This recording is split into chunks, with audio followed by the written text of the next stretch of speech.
আসসালামু আলাইকুম, সবাইকে স্বাগত জানাচ্ছি। আজকের session bar council exam MCQ part 4। এটি আলোচনা হবে the code of civil procedure 1908 এর উপরে। চলুন তাহলে শুরু করে দিই মূল আলোচনা।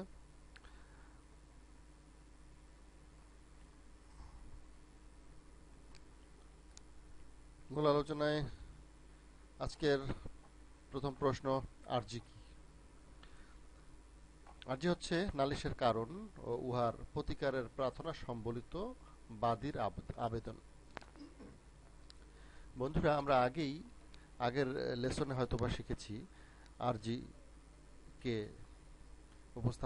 আরজি উপস্থাপন করে হচ্ছে বাদী, অর্থাৎ আরজির সাথে সম্পৃক্ত কথাটি হচ্ছে বাদী। বাদী আরজি পেশ করেন। আর আরজি কি, এই প্রশ্ন উত্তর দিতে গেলেই কমন সেন্স থেকেই আমাদের বুঝে নিতে হবে যে বাদীর একটি আবেদন। তবে এই আবেদনে কি থাকবে? নালিশের কারণ এবং উহার প্রতিকারের প্রার্থনা সম্বলিত হবে বাদীটি, এই আবেদনটি। ওকে, তারপরে প্রশ্ন, আরজিতে দেওয়ানি মামলার মূল্যমান মূল্যমান দেখানো হয় কেন? আদালতের এখতিয়ার নির্ধারণের জন্য।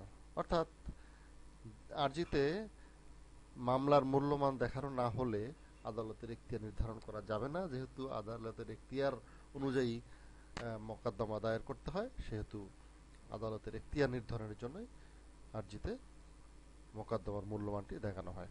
আরজিতে উত্থাপিত দাবি সমর্থনকারী দলিলাদি বাদীর দখলে না থাকলে কি করবেন? উত্তর হচ্ছে, দলিলের তালিকা সহ দখলকারের নাম দাখিল করতে হবে।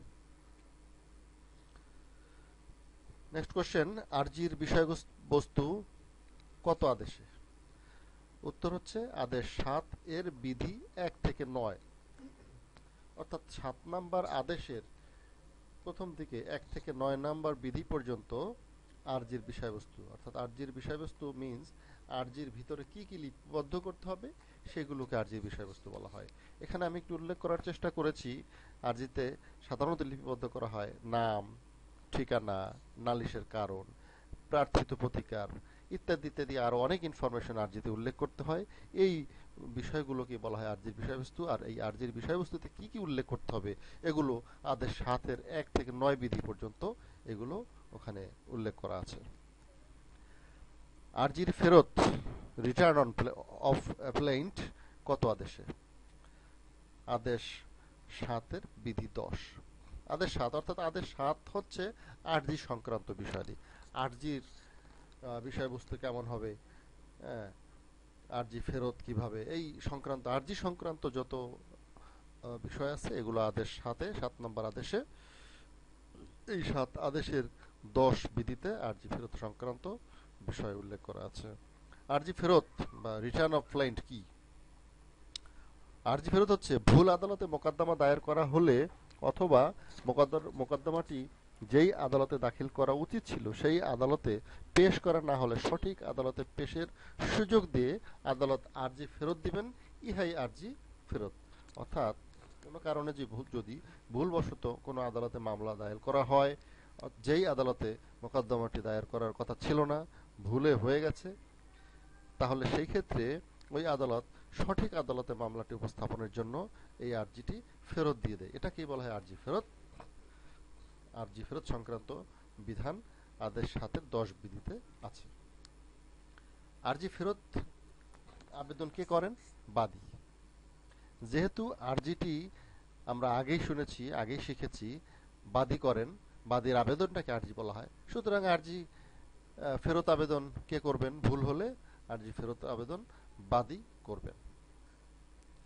ভুল আদালতে মোকদ্দমা দায়ের করা হলে বাদী কি করবেন? এই একই প্রশ্ন বলা যায়, প্রায় সেম অলমোস্ট। আরজি ফেরতের আবেদন করবেন। ইনভার্স, এই প্রশ্নটিতে বলা হয়েছে আরজি ফেরত আবেদন কে করেন? বাদী। আর এখানে বলা হয়েছে ভুল আদালতে মোকদ্দমা দায়ের করা হলে বাদী কি করবেন? আরজি ফেরতের আবেদন করবেন। নেক্সট প্রশ্ন হচ্ছে, ভুল আদালতে মোকদ্দমা দায়ের করা হলে বিবাদী কি করবেন? আরজি খারিজের আবেদন করবেন। ভুল আদালতে মোকদ্দমা দায়ের করা হলে বাদী আরজি ফেরতের আবেদন করবেন, কারণ আরজিটি ফেরত নিয়ে আসতে পারলে সঠিক আদালতে বাদী মোকদ্দমাটি দায়ের করতে পারবেন। আর এই সুযোগে ভুল আদালতে যদি মোকদ্দমা দায়ের করা হয়, এই ক্ষেত্রে বিবাদী আরজিটি খারিজের জন্য আবেদন করতে পারেন, কারণ আরজিটি খারিজ হয়ে গেলে মোকদ্দমা ওখানেই বিষয়বস্তু শেষ হয়ে যায়। এটা বিবাদীর জন্য সুবিধা। তাই ভুল আদালতে মোকদ্দমা দায়েরের ফল কি? আরজি ফেরত। অ্যাকচুয়ালি ভুল আদালতে মোকদ্দমা দায়ের করা হলে রেজাল্টটা হবে আরজি ফেরত। আরজি খারিজ, রিজেকশন অফ প্লেইন্ট কত আদেশে? আদেশ 7-এর 11 বিধি। অর্থাৎ আরজি ফেরত বিষয়টি আমরা পড়েছি 10 বিধিতে। 10-এ আরজি ফেরতের বিষয়টি আদেশ 7-এর 10 বিধিতে, আর আরজি খারিজ এর বিষয়টি আদেশ 7-এর 11 বিধিতে। আরজি খারিজ বা প্লেন্ট রিজেকশন কি? আরজি খারিজ হচ্ছে আদেশ 7-এর বিধি 11-এ বর্ণিত ত্রুটি সমূহ, অর্থাৎ যেই সকল ত্রুটি 11 বিধিতে, আদেশ 7-এর 11 বিধিতে বর্ণিত আছে, যেই সকল ত্রুটি সম্পর্কে, সেই ত্রুটিগুলো আরজিতে থাকলে আদালত তাহা প্রত্যাখ্যান করেন, ইহাই আরজি খারিজ।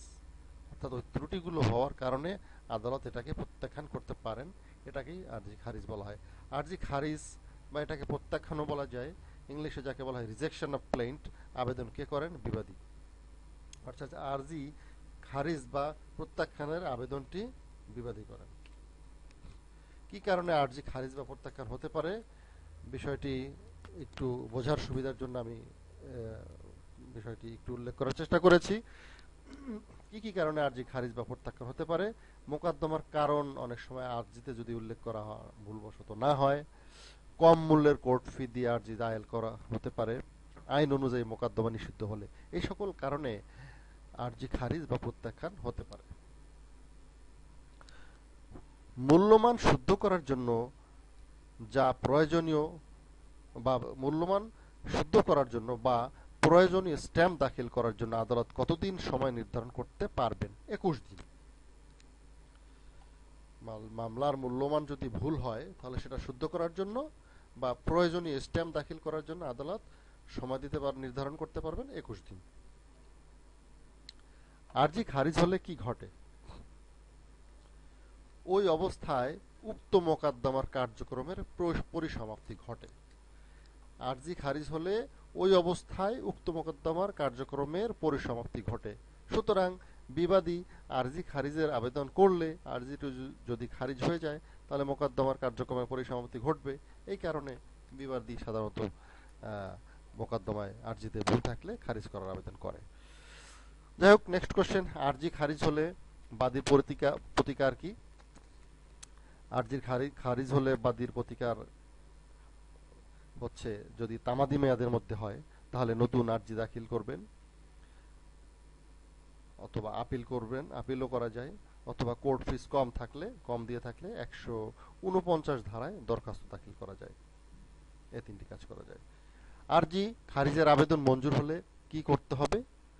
আপিল আবেদন। আরজি খারিজের আবেদন মঞ্জুর হলে আপিল আবেদন করা যায়। এই বিষয়গুলো একটু খেয়াল রাখতে হবে। আরজি খারিজের আবেদন মঞ্জুর হলে আপিল আবেদন করতে হয়, আর আরজি খারিজের আবেদন না মঞ্জুর হলে রিভিশন। একটু কনফিউশন অ্যারাইজ হতে পারে, কারণ এই বিষয়গুলো সহজ মনে হলেও হয়তো মনে থাকে না। সেজন্য আমি আবার বলছি, আরজি খারিজ আবেদন মঞ্জুর হলে আপিল করতে হবে, আরজি খারিজ আবেদন না মঞ্জুর হলে রিভিশন দায়ের করতে হবে। মঞ্জুর হলে আপিল, না মঞ্জুর হলে রিভিশন। ওকে, নেক্সট, আরজি খারিজের আদেশের বিরুদ্ধে আপিল করলে সেটাও খারিজ হলে কি করতে হবে? রিভিশন। আরজি খারিজের আদেশের বিরুদ্ধে আপিল করলে সেটাও খারিজ হলে কি করতে হবে? রিভিশন। সুতরাং আরজি খারিজ আবেদন নামঞ্জুর হলে রিভিশন, এবং আরজি খারিজের আদেশের বিরুদ্ধে আপিল করলে আবার সেটাও যদি খারিজ হয়ে যায় তাহলেও রিভিশন। সুতরাং শুধুমাত্র মনে রাখতে হবে, যদি আরজি খারিজের আবেদন মঞ্জুর হয় সেক্ষেত্রে আপিল আবেদন, বাকি ক্ষেত্রে রিভিশন। মামলার আর্জি বাতিল হয় কোন ক্ষেত্রে? রেস জুডিকাটা বারিত হলে। মামলার আর্জি বাতিল হয় কোন ক্ষেত্রে? রেস জুডিকাটা বারিত হলে। অর্থাৎ আমরা ইতিপূর্বের আলোচনায় শিখেছি রেস জুডিকাটা, যেটি সিপিসি অর্থাৎ দেওয়ানি কার্যবিধির 11 ধারায় রয়েছে, যে কোনো পূর্বে নিষ্পত্তিকৃত কোনো মোকদ্দমা পুনরায় দায়ের করা যাবে না। এটা একটা বাধা। এই নীতি দ্বারা বারিত হলে আর্জি বাতিল হয়। ওকে, নেক্সট। নির্ধারিত সময়ে বাদী স্ট্যাম্প পেপার সরবরাহে ব্যর্থ হলে কি হবে? আর্জি নাকচের আদেশ। নেক্সট, আর্জিতে মামলার কারণ উল্লেখ না করলে কি হবে? আর্জিতে মামলার কারণ উল্লেখ না করলে আর্জি নাকচের আদেশ, নাকচ বা খারিজ। ওকে, নেক্সট। আর্জি খারিজ বা প্রত্যাখ্যানের বা নাকচের সিদ্ধান্ত কি? ডিক্রি। এটি একটি ডিক্রি। অর্থাৎ আর্জি খারিজের আদেশ বা প্রত্যাখ্যানের আদেশ বা নাকচের আদেশ, এই সিদ্ধান্তগুলোকে ডিক্রি বলা হবে। এগুলো ডিক্রি। এরপরে প্রশ্ন, লিখিত জবাব কোন ধারায়? আদেশ 8। লিখিত জবাব কোন ধারায়? আদেশ 8। আদেশ 8-এ যে দেওয়ানি কার্যবিধির 51টি আদেশ রয়েছে, এই আদেশগুলোর মধ্যে 8ম আদেশ অর্থাৎ আদেশ 8-এ লিখিত জবাব সম্পর্কে বিস্তারিত বলা হয়েছে। নীতিমালা বা নিয়ম কানুন উল্লেখ করা হয়েছে। লিখিত জবাব আমরা দর্শক মণ্ডলী আগের আলোচনায় শিখেছি যে লিখিত জবাব মিন্স বিবাদীর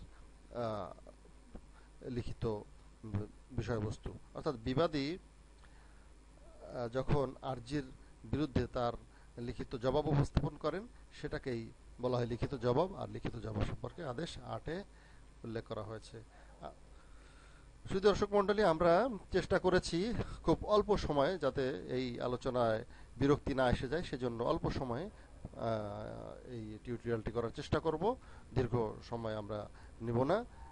এভাবে আমরা চেষ্টা করব 25টি করে প্রশ্ন এবং তার উত্তর নিয়ে আলোচনা করার জন্য। সেই উদ্দেশ্যে আজকে আমরা 25টি আলোচনা করলাম। পরবর্তী টিউটোরিয়ালে আবার দেখা হবে। ধন্যবাদ সবাইকে। ভালো থাকুন। আল্লাহ হাফেজ।